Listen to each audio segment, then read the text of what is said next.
Punuin po natin yung nasa harapan, please. Mga nasa likod.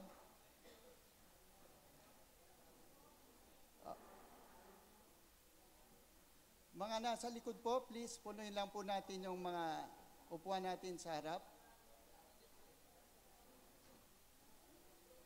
Yung mga kapatid po natin sa likod, para makapagsimula na po ako. Daling timer.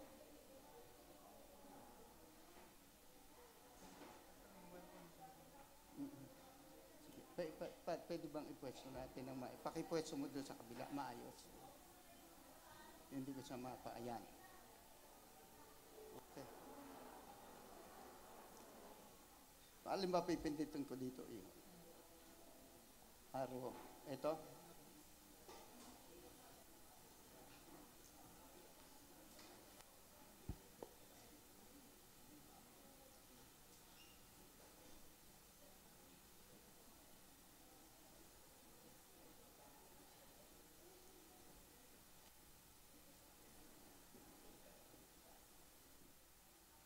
Ready?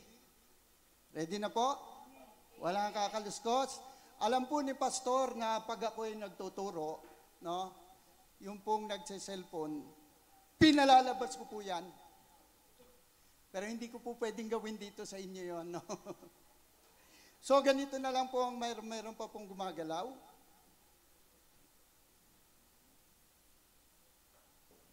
Okay. So, mari lang po, focus lang po tayo. Parang may maingay, lighting, it's okay. Makikinig po tayo ng salita ng Diyos ngayong gabi o ngayong araw. At kung makikita nyo dyan sa aking slides, kumakain po kami ng aking may bahay sa restaurant the other day. Habang kami po ay kumakain, pumasok po 4 na security guard. Yung po pala, merong kumain doon nang nahak po siya ng 4 na beses ng 57,000 pesos each. Habang kami po ay kumakain. At ang reklamo ng may-ari ng account ay yung nasa counter na humawak ng kanyang card. What's my point? My point is, nawa po, wala pong may gustong nahahak. Kaya ko po kayo pinaayos para po lahat ng sasabihin ko po ngayon ay hindi mahahak. Ano po? Didiretso po lahat sa ating puso. At ako po'y naninibago pa dahil wala po akong clicker. At nung huling bakasyon ko po, no? Meron po akong nabutang news, isang babae na nagpunta sa aesthetic clinic. Pinagsabay-sabay po niya yung kanyang pagpapaganda, nagpa-opera ng muka, nagpa-opera ng dibdib, at nagpa-opera ng likuran. Nung tinitignan ko po yung babae, wala po akong makitang flow sa kanya. Napakaganda ng babae at alam niyo po, sumunod na statement na nakalagay doon, yung pong babae ay namatay. No, na-overconscious po siya sa pagpapaganda dahil alam po natin ang mundong ito. Ang sentro po ng karaniwan ng mga tao, ang focus po nila ay nasa kanilang sarili. So nung nagtanong ako kay Pastor, so ang consciousness natin palagi nasa ating sarili. Nung nagtanong ako kay Pastor, Pastor, ano ba ang aking topic? Sabi ko kay Pastor, pwede ba akong mamili? Anyway, late pa lang naman ako ng 2 linggo. 15 days. So ang aking pinakiusap kay Pastor, ito ang topic. At alam nyo po, nakaraan lang yan. Hindi po yan matagal. 15 days ago lang po yan. Ano? At alam po natin, sino po bang nagpunta doon na merong, ano po ang natutunan natin nung pumunta tayo sa sementeryo? Ano ang reflection? Dahil alam natin, kung makikita mo yung mukha pa lang niya, hindi mo na gusto. No? Pero sa tuwing may ipapanganak, at pag itinaas ni Doc yung baby, tinaas ng ganyan, pinalo niya yung bata at sasabihin ng doktor, alas! the baby starts to live. Sasabihin ng doktor, nagsimula ng mabuhay yung bata. Hindi po totoo yun. Dahil wala po sa atin dito ng nabubuhay. Ikaw at ako, hindi ka nabubuhay. Sino magsasabi sa inyong tayo ay nabubuhay? Hindi po. Tayo po ay namamatay. We are not living. We are dying. At even sabi ng science, ito pong sabi ng science, sa isang araw, ang namamatay na cells sa inyong katawan ay 50 billion cells. Mamayang alas 12 ng gabi, ang mamamatay sa iyong katawan ay 50 billion cells. Pero mapapalitan din naman ng bagong cells na mamamatay din. So for short, naririto po tayo, we are not living. We are dying. Kaya nga po, ito yung sabi ng isang secular man, si Martin Luther King, sabi niya, if a man has not discovered something that he will die for, he isn't fit to live. Kung hindi mo pa raw nakikita yung dahilan kung bakit kayo pinanganak at kung anong purpose mo dito sa lupa, sabi ni Luther King, you're not fit to live. Pakipatay nga po itong dalawang ilaw dito, nasisilaw lang po ako. At, thank you po. At sabi nung isa, sabi ni Steve Jobs, sabi niyang ganyan, if you live each day as it was your last, someday, you'll most certainly be right. Di ba ang ganda nung nabubuhay ka? Ang ganda sana nung nabubuhay ka ng, my fault.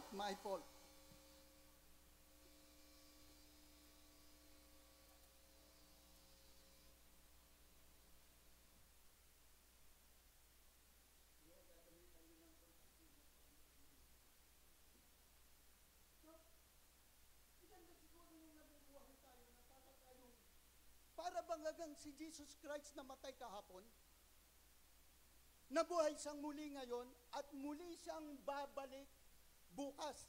At kung ito ang ating mode of living, at sabi ng isang hedonist, sabi nung isang hedonist na sikat na gitarista, ang sabi niya, I am the one that's got to die when it's time for me to die, so let me live my life the way I want to.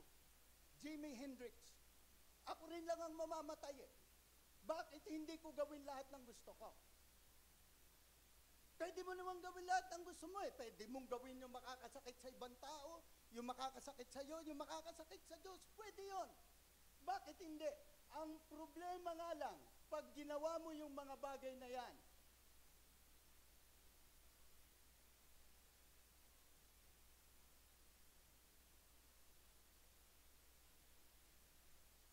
merong consequences.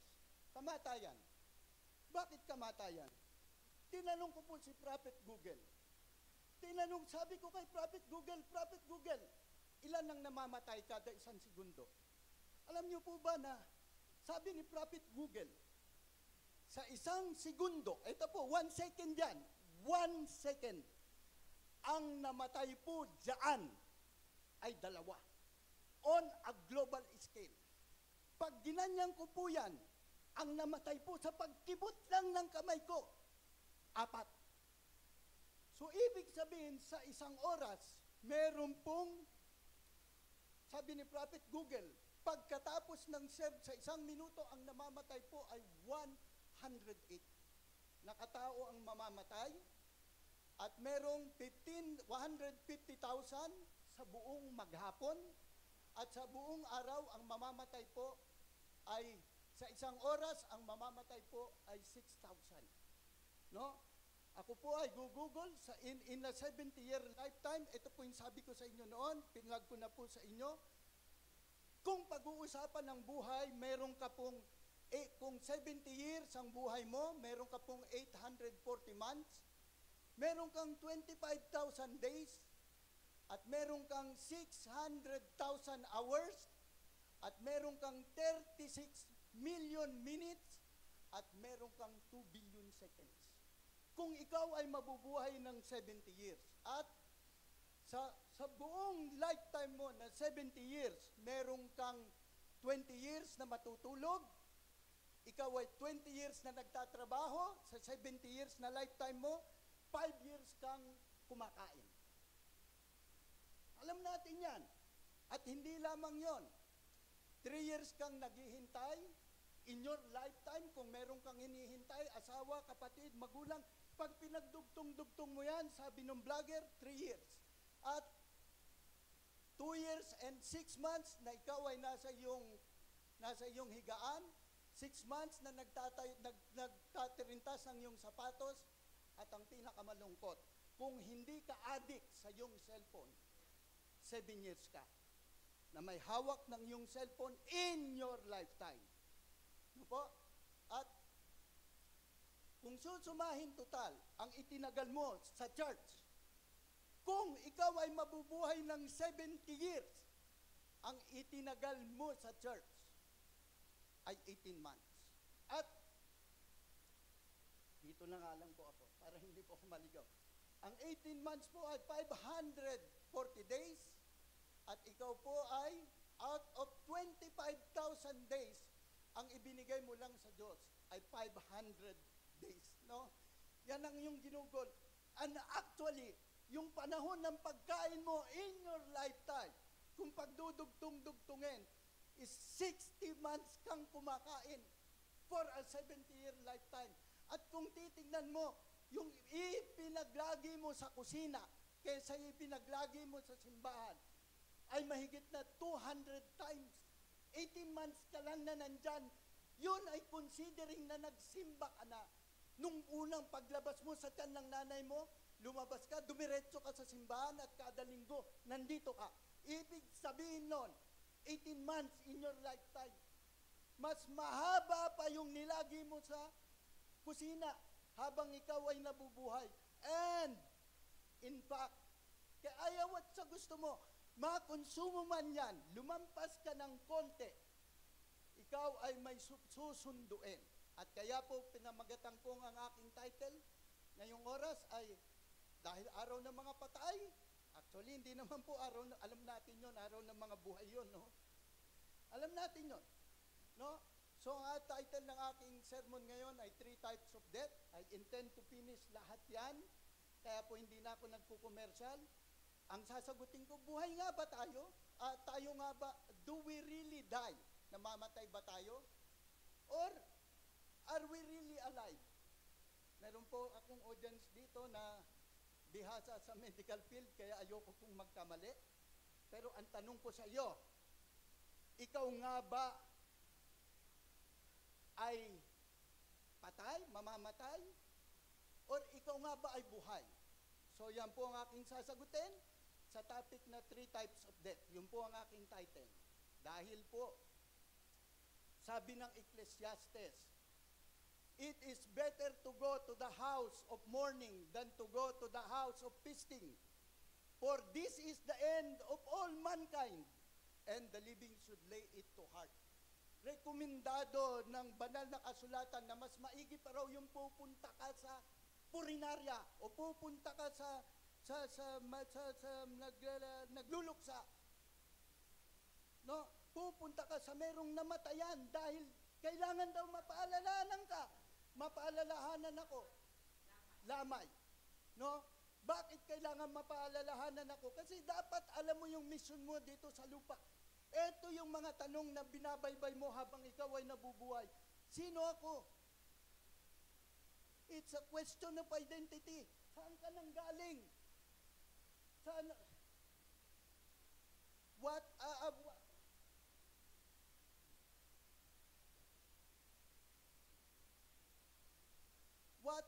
am I doing here? It's a question of purpose. 4 ang tinatanong mo sa buhay. At pangatlo, what is right and wrong? It's a question of morality. Pag hindi mo nasagot ng tama ang lahat ng yan, yung buhay mo sabog. Yung buhay mo walang direksyon kasi kailangan alam mo kung sino ka, kung bakit ka nandito, na pinakamahalagang araw ng buhay mo, yung araw ng kapanganakan mo, at yung araw ng pagganap, kung bakit ka ipinanganak. And lastly, yung tatlo na yun, hindi yun ang sasagutin ko. Itong isa lamang po ang aking sasagutin. Where am I going? it's a question of destiny. So, apat po yan. Pag nasagot mo ng tama yan, ibig sabihin buo ang iyong pagkatao. At huwag nating kalimutan, ito yung sabi ng banal na kasulatan, for enter by the narrow gate, for the gate is wide, and the way is easy that leads to destruction. And those who enter by it are many, for the gate is narrow, and the way that leads to life, and those who find it are few. Gusto kong sabihin sa inyo na si Jesus Christ mismo, sabi niya, yung daan patungo sa langit ay makipot at konti lamang ang papasok. Gusto ko pong sabihin, ayaw ko po kayong sintensahan. Pero ipapilit mo na ipasok yung sarili mo doon sa kakaunti. Dahil sabi ni Jesus Christ, for what does it profit a man if he shall gain the whole world and suffer the loss of his own soul?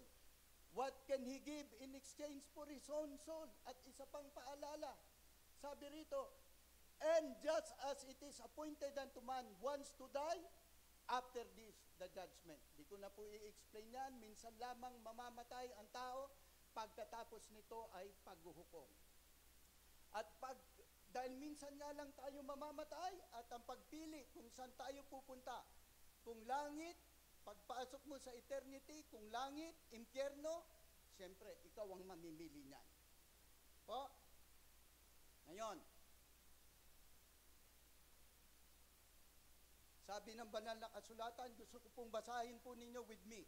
You are just a vapor that appears for a little while and then vanishes away. Para lamang daw po tayong hamog, pagkaraan tayo ay magugunaw na. So, yun po ang ating buhay. No po? So, ang sabi ng kamatayan, what is death? Pagtatanungin ko kayo, ano ang kamatayan? Ito mga sagot. Ito ang sagot po ng dictionary. Death is the loss of life. Sa mga doktor, a permanent stoppage of all vital function. Pwedeng pass away. Pwedeng cessation of life, pagtigil ng buhay. Pwedeng extinction. Ang mga bito, ang tawag po nila sa patay, demise, no? Or ang tawag nila, disease, o kaya ito, expired.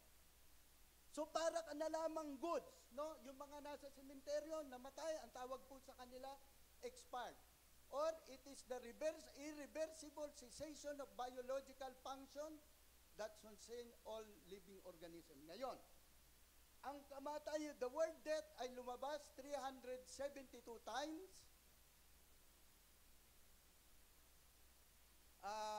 Died 522 times and dead 307 times. No, ibig sabihin napakahalaga. Mahigit 1,000 beses siya lumabas sa ating biblical text. So ano ang meaning ng kamatayan? Pag kayo tatanungin ko, mga kapatid, what is death? Ano ang kamatayan? Okay? So ang unang topic ko ay spiritual death. What is spiritual death? Okay. Sabi ng Genesis chapter 1, verse 26, let us make man in our image, after our likeness, and let them have, bakit nawawala? Bakit po nawawala? And after our likeness, and let them have dominion over the fish of the sea, over the fowl of the air, and over the cattle, and over the earth, and over every creeping things that creeps upon the earth. Sabi ng Bible, nilikha niya ang tao sangayon sa kanyang wangis at sa kanyang pagkakatulad at inutusan niya na meron silang dominion. However, dito unang lumabas yung salitang death, no? Eto po. Sabi ng Diyos kay Eva at kay Adan, the Lord God took the man and put him in the Garden of Eden to work it and to keep it. And the Lord God commanded the man, saying, you may surely eat of the tree of the garden, but of the tree of the knowledge of good and evil you shall not eat. For in the day you eat of it, you shall surely die. Dito unang lumabas yung salitang death. Pero nilikha ng Diyos ang tao sang ayon sa kanyang wangis at sa kanyang pagkakatulad. So yan yung, dyan unang lumabas yung salitang dead. Sabi pa nga niya, surely die. Sa araw na kainin mo yan, you will surely die. Ngayon, now the serpent was more crafty and than any beast of the field that the Lord God has made. So, doon sa garden, sa Genesis chapter 3, merong serpent. Okay. Ang sabi ng serpent sa babae kay Eva, balik po tayo doon sa garden, no? Balik po tayo sa garden. Sabi nung serpent doon kay Eva, sinabi ba ng Diyos na wag mong kakainin yung puno na, and the woman said to the serpent, we may eat of the tree, of the fruit of the garden. But God said, you shall not eat of the fruit of the tree of the garden in the midst of the garden, neither shall you touch it, lest ye die. So, eto yun, doon sa Garden of Eden, doon sa paraiso, merong ahas, no? Doon sa nung lumapit yung ahas kay Eva, sabi niya, sabi ni Satanas doon sa babae, he said to the woman, did God actually say? And the woman said to the serpent, we may eat of the fruit of the tree of, bakit po namamatay yung aking? Okay. We may eat of the tree of the fruit of the knowledge of in the garden, but God said, you shall not eat of the fruit of the tree that is in the garden, neither shall you touch it, lest you die.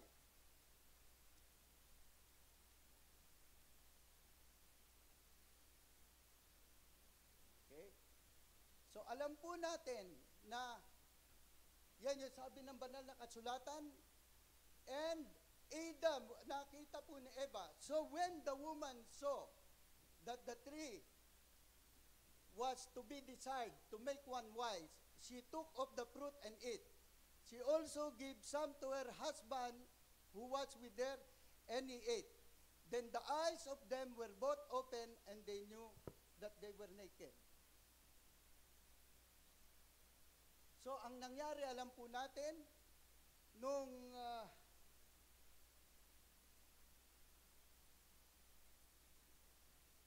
kumain po si Eva,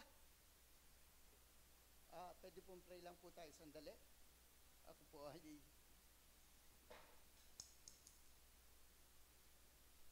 let's pray. Lord,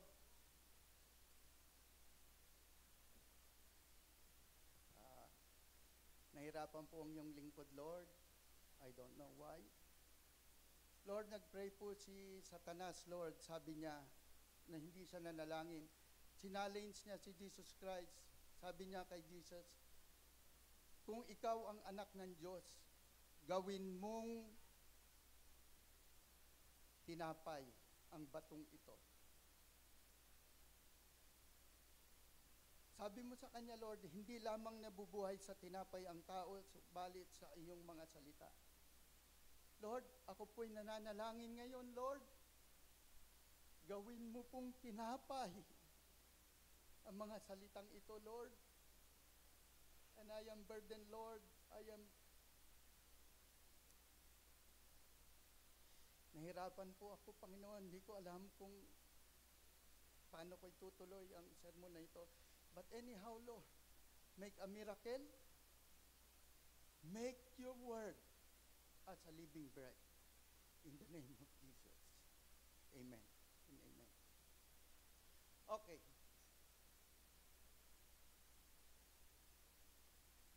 Alam po natin, kalimutan po natin yung slide. Siguro masyado kung dependent dyan sa slide, no? Kalimutan po muna natin.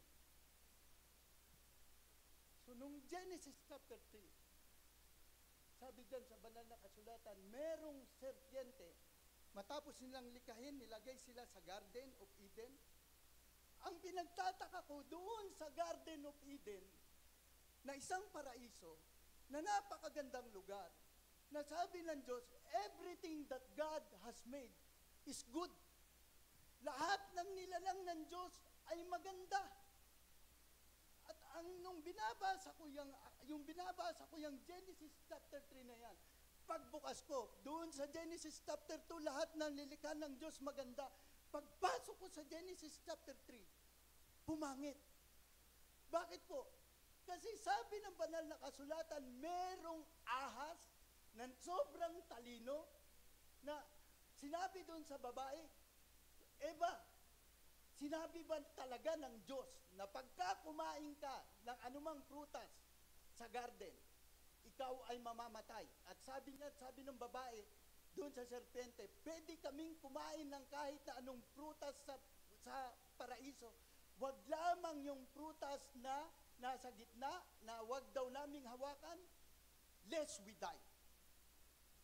So wag naming, doon pa lang error na siya.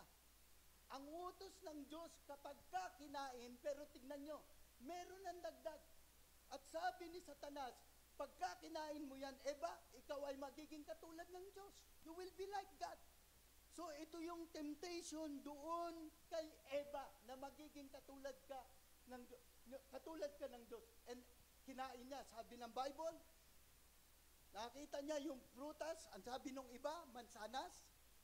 Meron po nagsasabi, hindi po mansanas, meron po nagsasabi, igos. Kasi doon kinuha yung dahon na pinantapal nung sila ay hubad.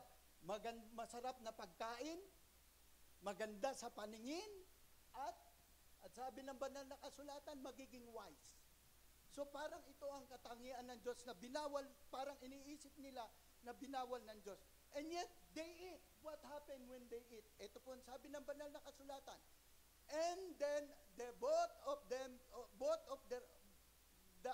then the eyes of both of them were open, and they know that they were naked. Nung kinain nila yung puno ng pagkakaalam ng tama't masama, doon nila nalaman na sila ay hubad.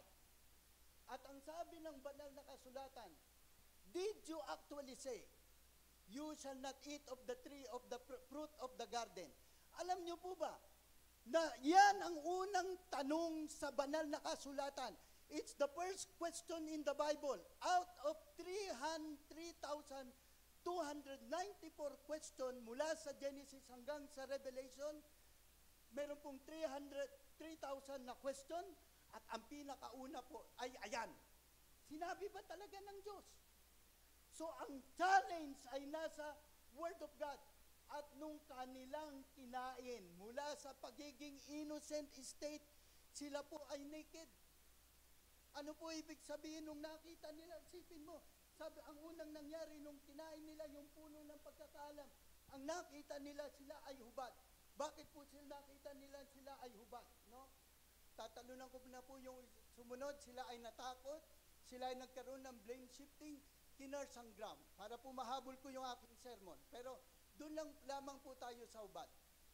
Ang ikalawang tanong ng banal na kasulatan, eto po, no? Sumunod na tanong. This is the second question. Yung una, sinabi ba talaga ng Diyos? Si Satanas ang nagtatanong. Nung sila ay nagkasala na, sabi ng Diyos kay Eva at kay Adan, nasaan kayo? Hinahanap niya si Eva at si Adan, where are you? The second question in the Bible is, where are you? Tinatanong ba, hindi ba alam ng Diyos kung nasaan si Eva at si Adan?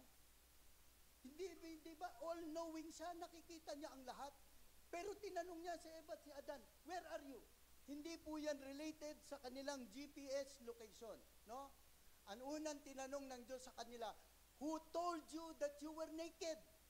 Have you eaten of the tree of which I have commanded you not to eat? No? Ano po ang nangyari nung kumain sila? Diba sabi ng Bible, hubad sila? Bakit po nila, ano po ang nangyari sa kanila? Ang nangyari po sa kanila, ito po yung unang nangyari, no? Nung nakapasok ang kasalanan. No? Adam and Eve gain self-consciousness.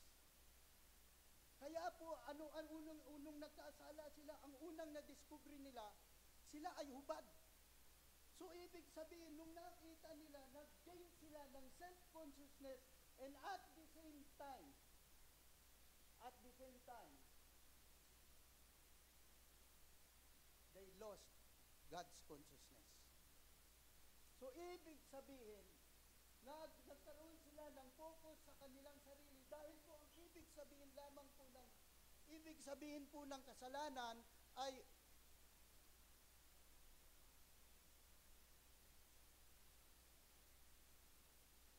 ibig po sabihin ng kasalanan ay may kulang doon sa slides ako, no?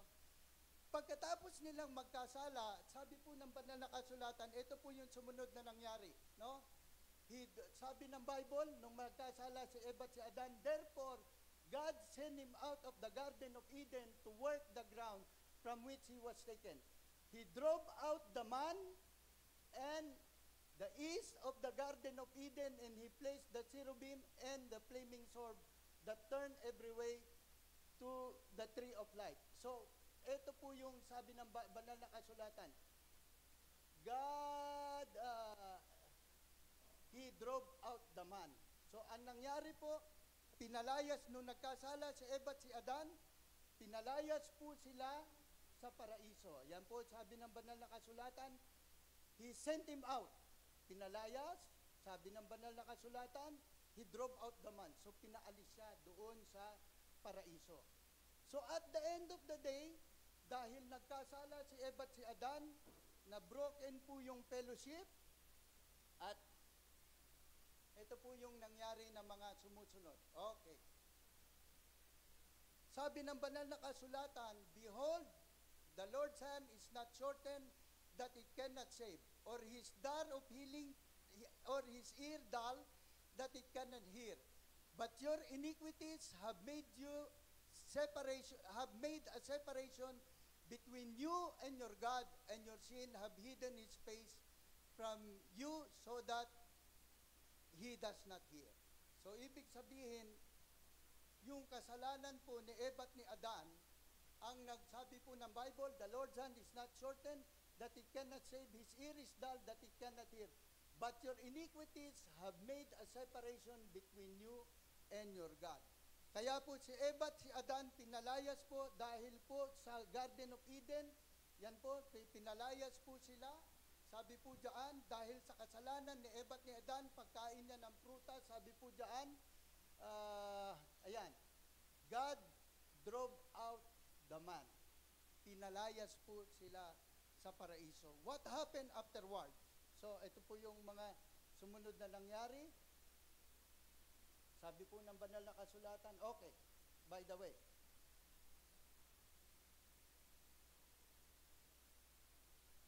so, pinalayas po si Eva at si Adan doon sa Garden of Eden. Ngayon, ang tanong ko, therefore, just as sin came into the world through one man, and death through sin, so that death spread upon all men because all have sinned.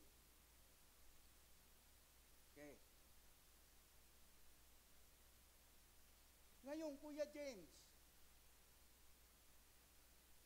sandali lang po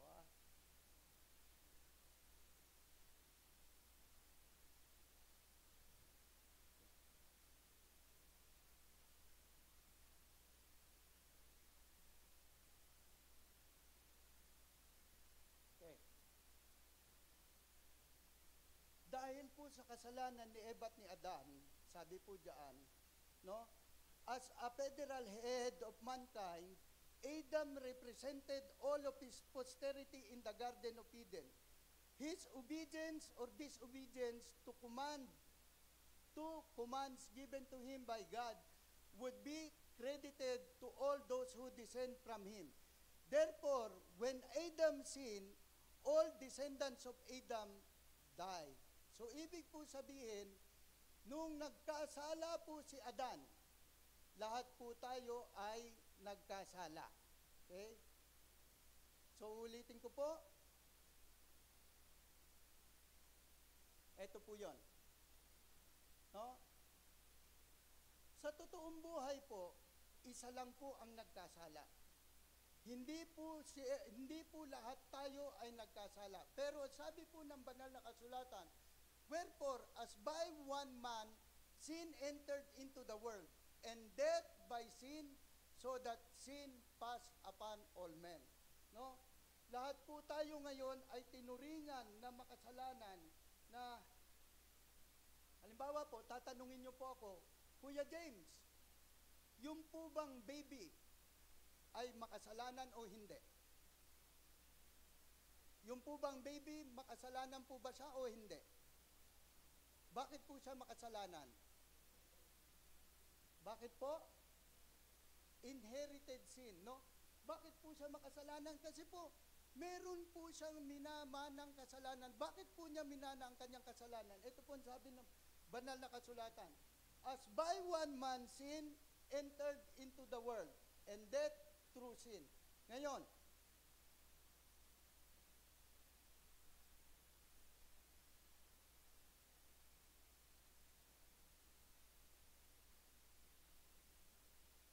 okay.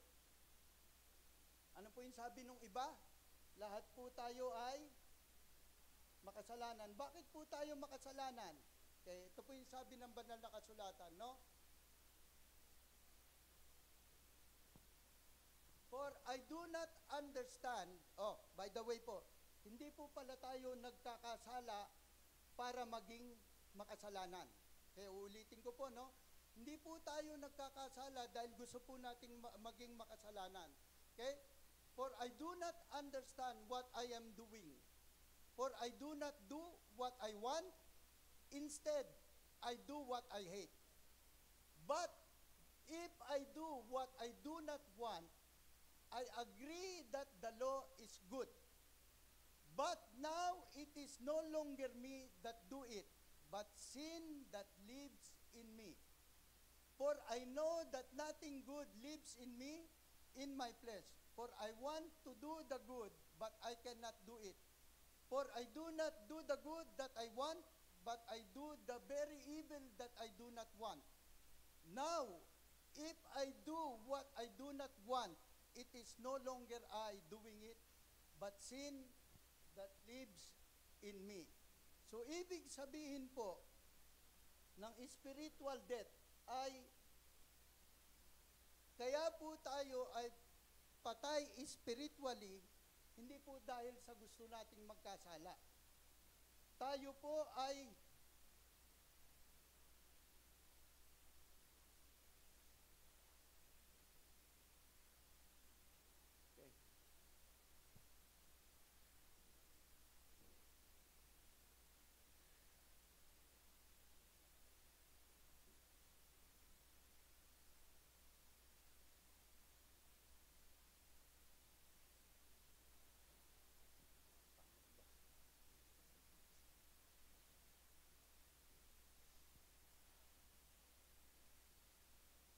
ilan na lang time ko dahil. Ha? 10 minutes. Okay.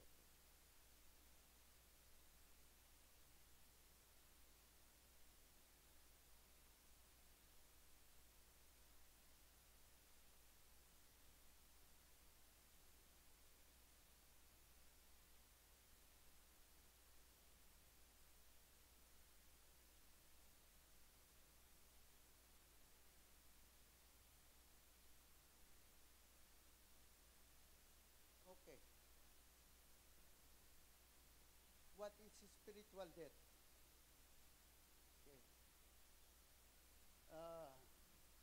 Spiritual death is the separation between God and man because of sin. Tama po ba to? Ay, sorry po.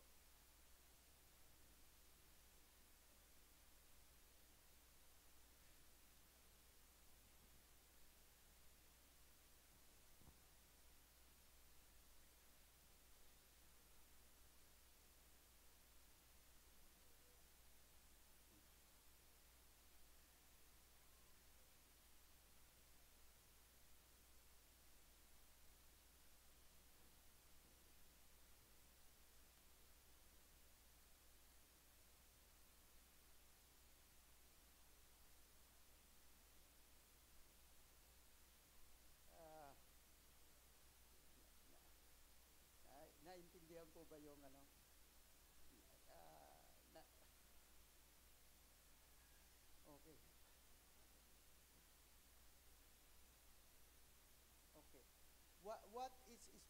death. Okay.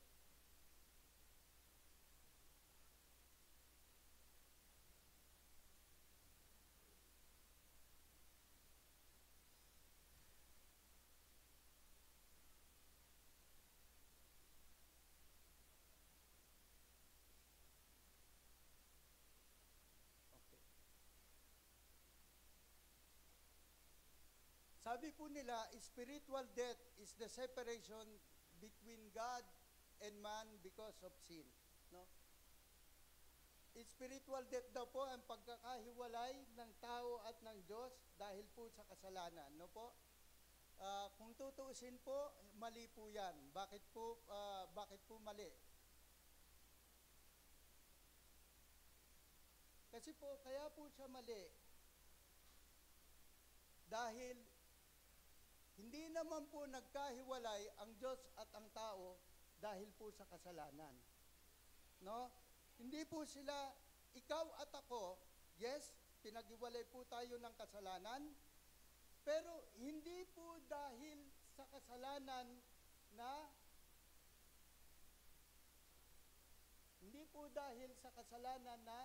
ginawa po natin. Take note po, no? Ito po yung sabi ng banal na kasulatan. Okay? Ito po yung sabi ng banal na kasulatan. Therefore, just as sin came into the world through one man, and death through sin, and so death passed upon all man. Hindi po totoo na ang kasalanan ay nakapasok, hindi po totoo na ang spiritual death ay separation between man and God dahil po sa kasalanan. Uulitin ko po, no? Tama po yun. Tama po na nagkaiwalay ang Diyos at ang tao dahil po sa kasalanan. Pero hindi po siya completely true. Dahil po ang sabi ng banal na kasulatan, dahil tignan mo, dahil sabi ng banal na kasulatan, therefore just as sin came into the world through one man. No? Nakapasok daw po ang kasalanan dito sa sanlibutan dahil po sa isang tao. So hindi po dahil, Kuya James, bakit ang nangyari? Pati ako nagdusa doon sa kasalanan nung isang tao na yon. Kasi po, at the end of the day, hindi naman ikaw ang nagkasala eh. Kumain ka ba ng puno ng pagkakaalam ng tama't masama? Kumain ka ba? Di ba? Hindi naman. So, ibig sabihin, hindi ang kasalanan mo, hindi ang kasalanan ko ang nagpahiwalay sa Diyos at sa tao. Di ba? Hindi talaga. Ano ang nagpahiwalay sa Diyos at sa tao? Ito po yung sabi ng banal na kasulatan. No? Babalikan ko pa. Tignan mo. Therefore, ano ang dulot ng kasalanan? Sabi diyan, therefore, just as sin came into the world through one man. At sabi ng banal na kasulatan, nakapasok ang kasalanan hindi dahil sa iyo. Hindi dahil sino man, hindi dahil sa mga anak natin, hindi rin dahil sa anak ni Adan. Iisang tao lang po ang dahilan ng kasalanan na yan, through one man. At ang dala ng isang taong yan, nakapasok ang kasalanan through one man, at ang dala ng kasalanan niya ay kamatayan. Dahil sa isang tao na to, nakapasok ang kamatayan at dahil sa kanyang kasalanan. And so death spread upon all men because all have sinned. So, ibig sabihin, sa pamamagitan ng isang taong ito, hindi ikaw, no? Sa pamamagitan lamang ng isang tao na yan. Dahil tignan mo, ang sabi ng text, ito yung sabi ng text natin. Ito yung sabi ng text. Death reigned from Adam to Moses, even over those whose sinning was not like the transgression of Adam. So, dahil po ang kasalanan po talaga ay hindi po ginagawa. Uulitin ko, ang kasalanan, sin is not just yung paglabag mo sa 10 utos ng Diyos, pagnanakaw, pagpatay, pangangalunya, ang tawag natin doong kasalanan. Tama? Pero hindi po. Kasi ang sabi ng text, no, ang kasalanan daw ay ano? Ang kasalanan yan ang kasalanan po ay, yan, ang kasalanan ay just by one man sin entered into the world, and death by sin, so that death passed upon all men, for all have sinned. Ano po ibig sabihin niyan? Yung pong kasalanan ng isang tao ay nagdala ng kasalanan sa mundo na naipapasa sa lahat ng tao. So, minsan iniisip natin, mayroong drug addict there, mayroong drug lord doon sa tabi natin, kapitbahay natin, drug lord, mamamatay tao. Ano ang tawag natin sa kanya? Makasalanan. Di ba ang tawag natin sa kanya makasalanan? Bakit siya makasalanan? Kasi ang pagkakaintindi natin, yung dami ng kanyang kasalanan. Kaya natin siya tinatawag na well, in reality, yung siya at tayo, drug lord, rapist, pareho lang po tayo. Bakit po? Kasi po ang kasalanan, sabi nga na ating pastora kanina, ang kasalanan po ay hindi ginagawa. Uulitin ko, ano po? Ang kasalanan po ay hindi lamang po ginagawa. Dahil ang kasalanan po ay mana. Ito pong sabi dyan, as a federal head of Adam, as a representative, we all his posterity, sabi dyan, his obedience or disobedience to the commands given by God was credited to the descendants of Adam. Sabi dito, dahil federal head si Adam, no po, yung kanyang obedience or disobedience to the command given by him, by God, was credited to those who would be descendant from him. So, sino mang tao ipapanganak dito sa mundo, immediately siya po ay makasalanan, hindi po dahil sa kasalanan nila. Uulitin ko po, no? Ikaw po at ako at ikaw ay naging makasalanan, hindi dahil sa kasalanan ginawa mo. Dahil po yung kasalanan na yan ay ipinamana po sa atin ni Eva at ni Adan, na kung tawagin po ay, yan po yung sabi ng banal na kasulatan. Kaya po, eto po, tingnan nyo po ang sabi ng kasalanan. Ano po ang kasalanan? For I do not understand what I am doing. For I do not do what I want. Instead, I do what I hate. But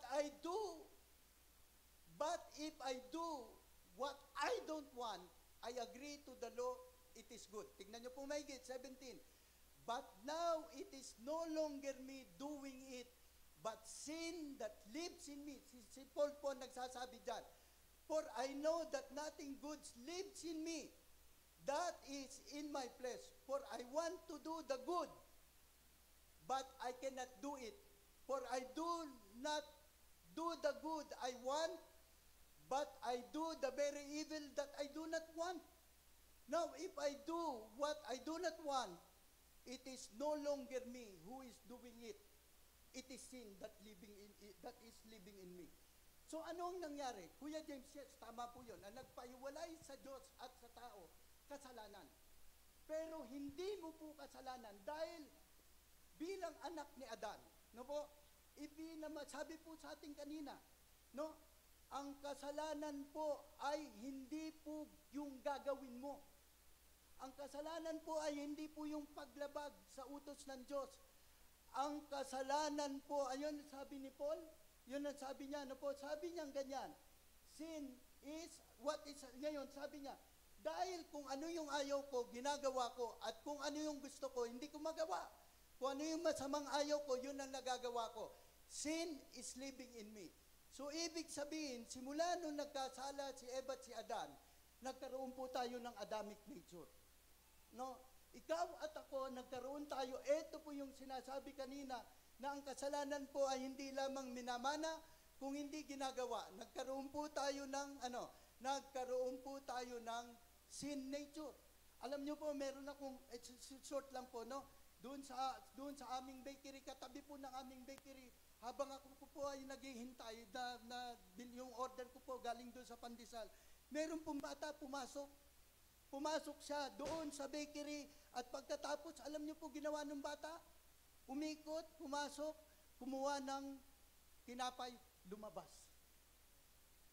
Sino po ang nagturo sa batang yun na magnakaw? Wala. Di ba? Walang nagturo, batang maliit lamang po yun. No, ibig sabihin, sin, naka-built-in po yan sa atin, and sin is a nature. Pag sinabi po natin ang kasalanan, ano po yung salitang nature? Nature means it's a property. No, ibig po sabihin ng nature, halimbawa po, sabi po ito ni Brother Eddie, halimbawa po, mag-alaga ka ng baboy. Pakawalan mo, yung pumbaboy, paliguan mo, yung pumbaboy, bigyan mo ng pabango, yung pumbaboy, iskrabahin mo, tubahin mo, pagkatapos ikulong mo sa kwarto. Di ba? Pag nakalabas, pag binuksan mo yung pintuan, saan po tatakbo yung baboy? Saan po siya tatakbo? Saan po? Maghahanap po ba ng malinis na pool yung baboy? Hindi, di po ba? Saan siya pupunta? Sa putikan. Kasi ito yung kanyang nature. Ano po kaya kung ikaw ay naglalakad, halimbawa po madilim na gabi, naglalakad ka, walang ilaw, walang ilaw sa kalye, wala kang dalang flashlight. Bigla kang nakasalubong ng malaking aso, ganyang kalaking aso. No, nasalubong mo yung aso. Tinignan ka nung aso. At pagkatapos sabi sa iyo nung aso, "Meow!" Sabi nung aso, "Meow!" Anong gagawin mo? Anong gagawin mo? Ha? No? Tatakbo. Kasi alam mo, na yung nature ng aso ay hindi siya kumakahol. Alam mo na hindi siya nagnangyaw. Kasi ang nature niya ay kumahol. Di ba? So, ganun din po tayo. Yung tao po, it's a nature.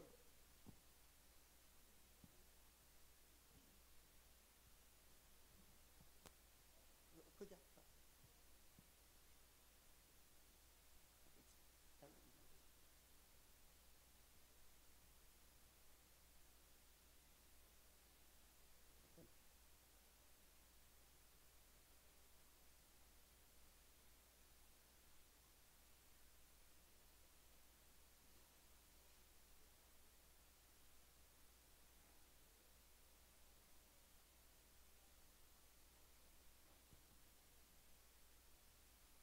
Iho, saan ko hanapin yung slides ko, Iho? Iho, saan ko hanapin yung slides ko? Yung nandito sa side. Hindi ko kasi nagagamit yan. Yung nandito sa side. Paano ko makita yun? Yan. Okay. And ito yung nakakolom na gano'n. Kolom.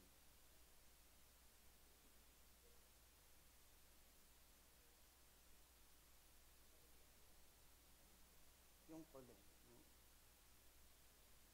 Para mabalikan ko isla. Yan. Okay na. Okay na. Okay. So, Kuya James, what is spiritual death? Okay? Ito po yung spiritual death. Spiritual death is the separation between God and man because of Adamic sin. So, ibig po sabihin, totoo po yun na ang spiritual death ay nagpahiwalay sa atin, sa Diyos at sa tao dahil sa kasalanan. Pero ang definition po ng banal na kasulatan, kaya po nagkahiwalay ang tao dahil na rin po sa kasalanan ni Eva at ni Adan na tayo po ay nadamay. Okay, Kuya James, meron bang spiritual death sa New Testament? Opo, ito po yun, no? Spiritual death sa New Testament is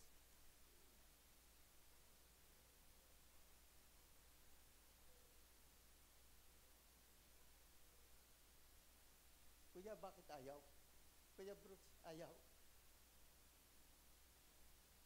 Ito.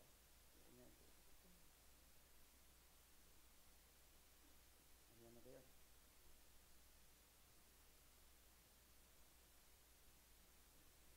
Saan ako? Control tab. Yeah, okay na yan. Asan yung control tab? Ito, okay.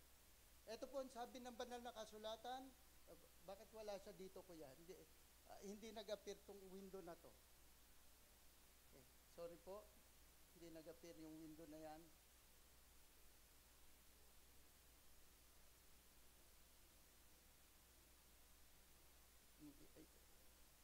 Ayan, yan. Ayan. Okay na, okay na.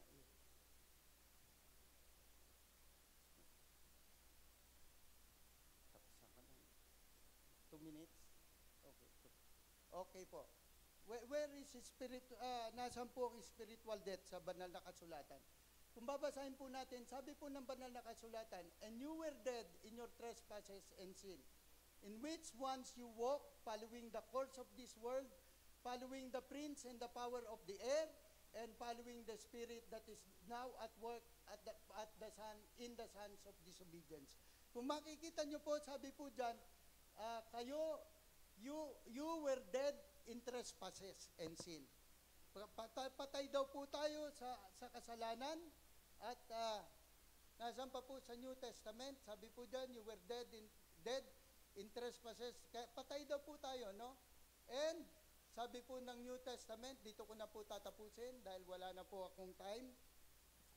Ewan ko po kung naintindihan nyo po, siguro sobrang hindi ko po alam, sobrang kinabahan po ata ako o sobrang nag-rely ako sa aking slides o sa aking clicker, no?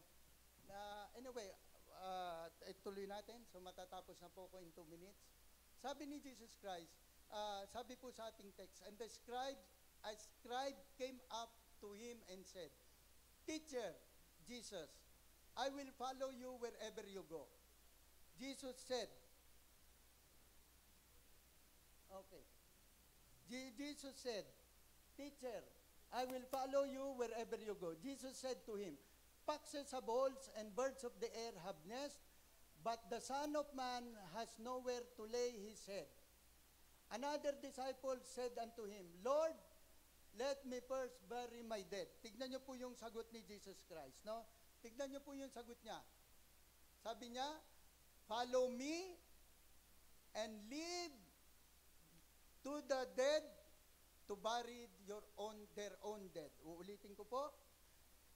Follow me and leave to the dead to bury their own dead. Dito na po ako magtatapos. Ano pong pagkaunawa niyo sa text? Paano nyo po naintindihan yung text? No, sabi po dyan, sabi ni Jesus, sumunod ka sa akin, hayaan mo na ang patay ang maglibing ng kanyang sariling patay. Ano po ang ibig sabihin ng text na yan? Paano po natin siya iintindihin? Hayaan mo na ang patay ilibing ang kanyang kapwa patay. Pwede po ba itong text na to? Pwede po ba itong text? Pwede po? Kasi yan po sabi ni Jesus hayaan mo ilibing ng patay. Ayan o. And Jesus said to him, follow me, leave the dead to bury their own dead. Paano po yan? Sumunod ka sa akin at hayaan mong ilibing ng patay ang isa pang patay. Pwede po ba yan? Yun ang sabi ni Jesus, di ba? Pwede po. Ano po ang meaning ng text na yan?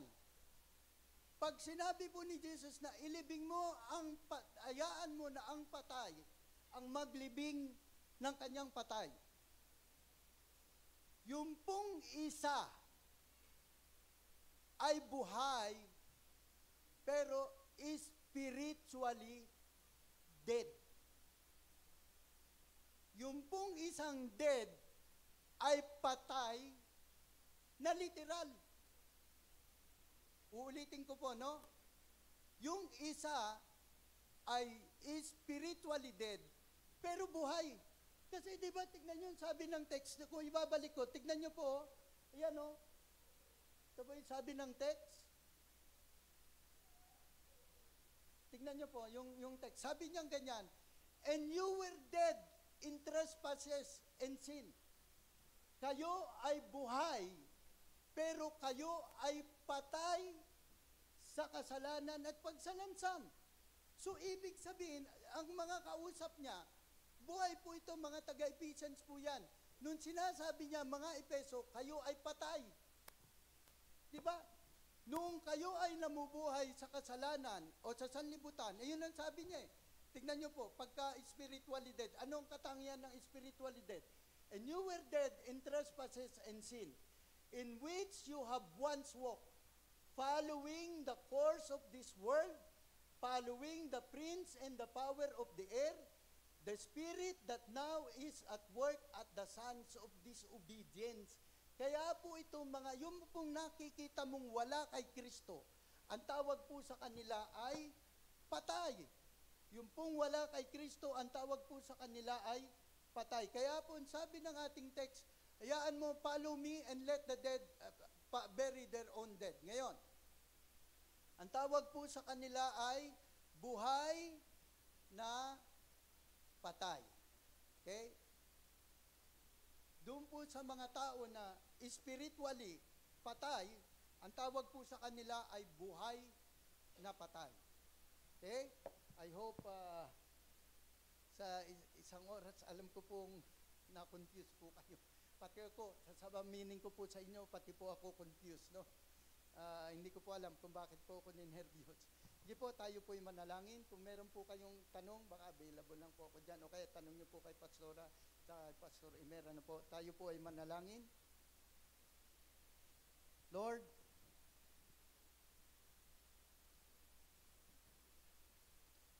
thank you Lord sa pagkakataon pong ito.